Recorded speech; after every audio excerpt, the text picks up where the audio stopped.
Assalamualaikum warahmatullahi wabarakatuh.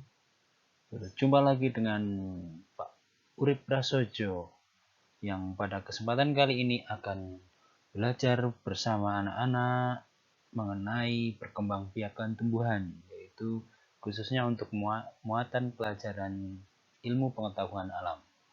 Sebelum kita mulai, sebaiknya anak-anak, Pak Guru ajak kalian semuanya untuk selalu berdoa, memanjatkan doa kepada Tuhan agar senantiasa diberi kesehatan, agar senantiasa diberi jalan, agar dalam masa pandemi ini kita semua masih dapat belajar dan dapat menuntut ilmu dengan sebaik-baiknya.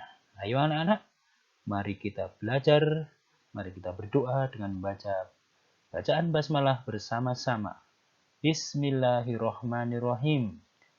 Adapun kita juga harus berdoa, doa yang lebih khusus yaitu Bismillahirrahmanirrahim.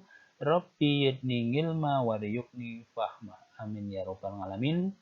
Semoga ilmu yang dapatkan kita nanti akan menjadi bekal kita menuju kehidupan yang lebih baik. Alhamdulillah.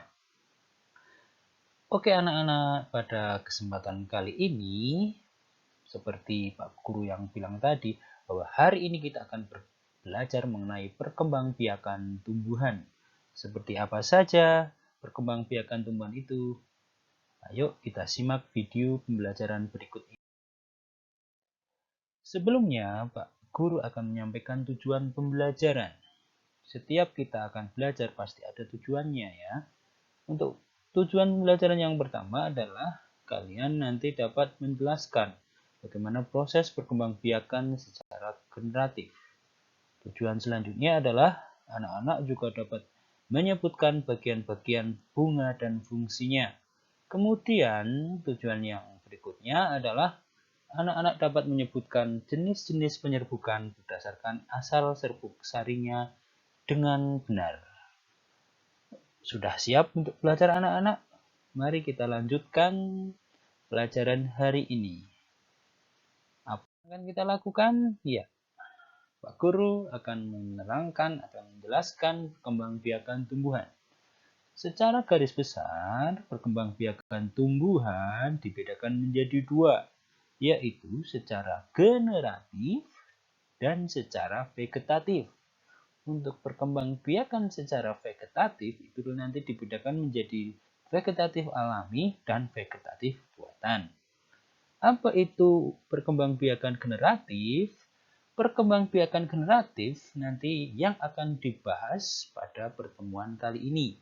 Secara singkatnya, bahwa perkembangbiakan tumbuhan secara generatif itu adalah perkembangbiakan yang dilakukan dengan melalui proses perkawinan atau penyerbukan. Sedangkan vegetatif itu tanpa melalui proses perkawinan. Apakah pengertian atau definisi perkembangbiakan generatif seperti yang sudah Pak Guru bilang tadi, bahwa perkembangbiakan generatif itu adalah perkembangbiakan yang terjadi melalui proses perkawinan atau istilahnya adalah penyerbukan. Yaitu apa yang dimaksud penyerbukan? Penyerbukan itu biasanya nanti ditandai dengan jatuhnya serbuk sari atau alat kelamin jantan pada tumbuhan ke kepala putik yang melalui proses perkawinan. Kemudian menjadi biji. Proses perkembangbiakan secara generatif ini dilakukan pada bagian bunga yang dinamakan alat kelamin jantannya dinamakan benang sari dan alat kelamin betinanya dinamakan kepala putik atau putik. Untuk prosesnya nanti sebelum kepada proses nanti Guru jelaskan dulu bagian bunga secara lengkap. Anak-anak mungkin pernah melihat bagian atau melihat bunga ini ya. Ini adalah salah satu bunga yang memiliki bagian yang cukup lengkap, namanya bunga sepatu. Mungkin di sekitar lingkungan tempat tinggal anak-anak sudah ada bunga sepatu atau pernah melihat. Ya, apakah bagian bunga yang lengkap itu? Ya, coba anak-anak perhatikan penampang bagian bunga ini. Mari kita lihat bersama-sama. Dari yang berwarna-warni ini adalah mahkota bunga. Mahkota bunga ini biasanya berwarna mencolok. Kenapa mahkota bunga berwarna mencolok? Dia digunakan untuk menarik perhatian serangga agar nantinya apabila terjadi proses penyerbukan dapat membantu. Kemudian yang di atas ini adalah kepala sari. Yang di bawahnya adalah benang sari. Benang sari ini adalah alat kelamin jantan pada tumbuhan. Sedangkan alat kelamin betina ada di tengah ini, yang di atas adalah kepala putik, yang di bawah adalah tangkai putik. Ini fungsinya sendiri-sendiri. Kemudian yang di tengah yang tampak seperti putih ini adalah bakal biji. Sedangkan yang berwarna hijau ini adalah kelopak bunga. Kelopak bunga ini biasanya akan menguncup ketika akan melindungi bunga yang mengatup atau menutup. Yang di bawah adalah dasar bunga dan tangkai bunga. Untuk penjelasan lebih lengkapnya, anak-anak perhatikan penjelasan dari guru seperti berikut. Nah, kelopak bunga itu biasanya merupakan bagian paling luar, berwarna hijau seperti daun atau kecoklatan. Bagian ini berfungsi melindungi mahkota saat kuncup, seperti yang Pak Guru bilang tadi. Untuk mahkota bunga merupakan bagian paling mudah dikenali karena pada umumnya berukuran besar dan berwarna mencolok. Bagian ini fungsinya adalah membantu penyerbukan bunga dengan menarik perhatian para serangga. Yang seperti yang Pak Guru bilang, mahkota bunga ini berwarna-warni sehingga dapat menarik perhatian serangga untuk membantu proses penyerbukan.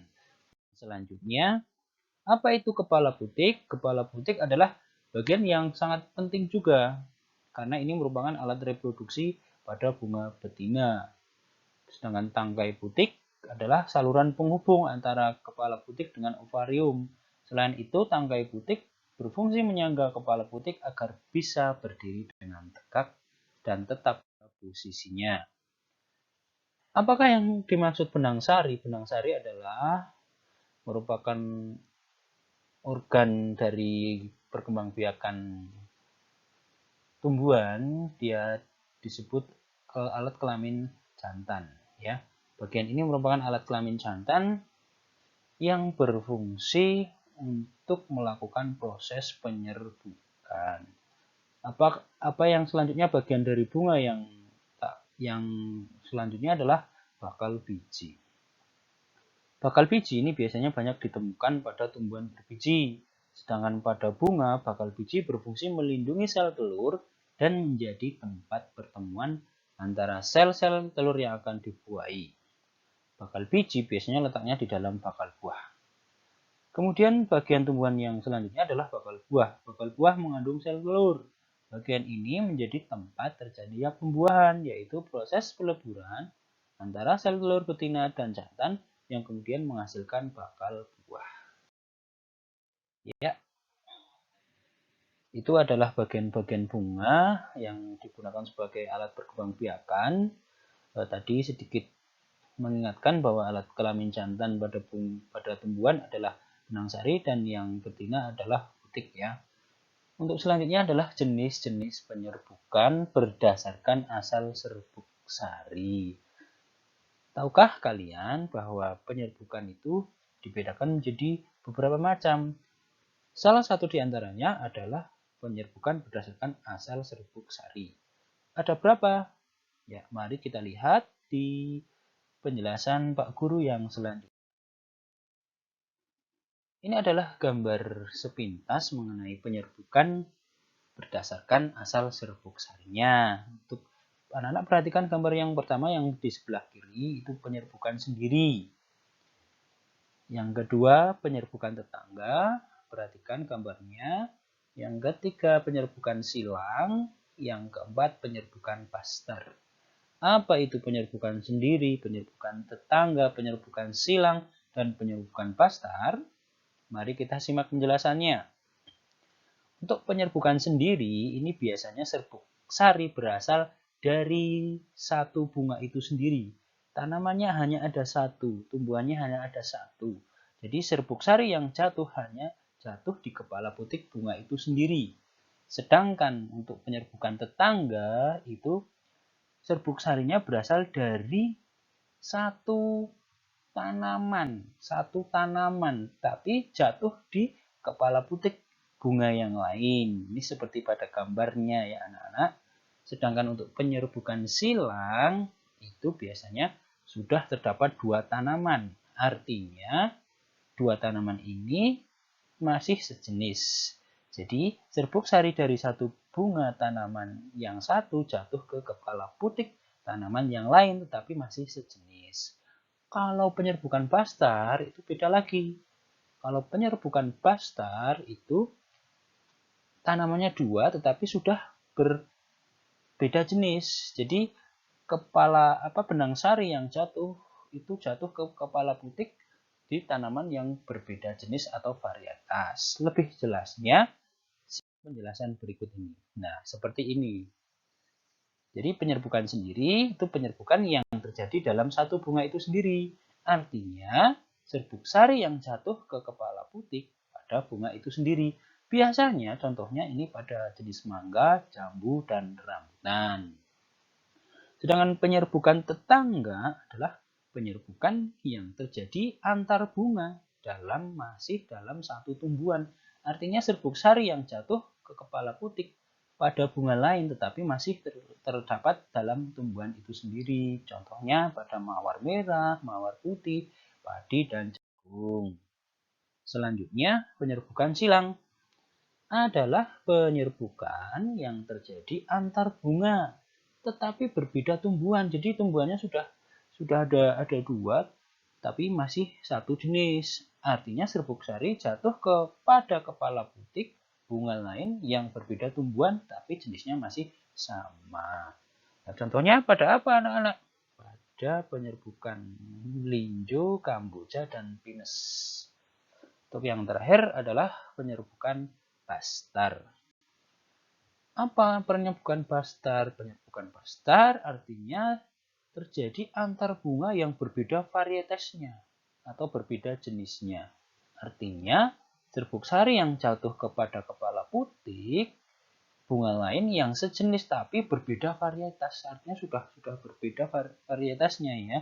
Penyerbukan ini biasanya menghasilkan varietas baru atau spesies baru.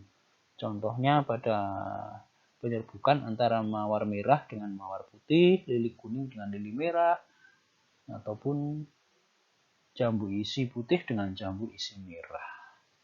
Demikian anak-anak jenis-jenis penyerbukan yang berdasarkan asal serbuk sari. Ada 4, penyerbukan sendiri, penyerbukan silang, penyerbukan tetangga, dan penyerbukan bastar. Ya, ini adalah kesimpulannya anak-anak bahwa perkembangbiakan secara generatif dilakukan melalui proses perkawinan atau penyerbukan yang dilakukan pada bagian bunga yaitu alat kelamin jantannya adalah benang sari dan alat kelamin betinanya adalah putik. Sedangkan bagian-bagian bunga yang lengkap terdiri dari benang sari, putik, kelopak bunga, mahkota, bunga, bakal biji, dan bakal buah. Penyerbukan berdasarkan asal serbuk sari itu bisa dibedakan menjadi 4, yaitu apa tadi? Penyerbukan sendiri, penyerbukan silang, tetangga, dan bastar. Ya, demikian anak-anak pembelajaran kali ini. Sampai ketemu di pembelajaran selanjutnya. Terima kasih.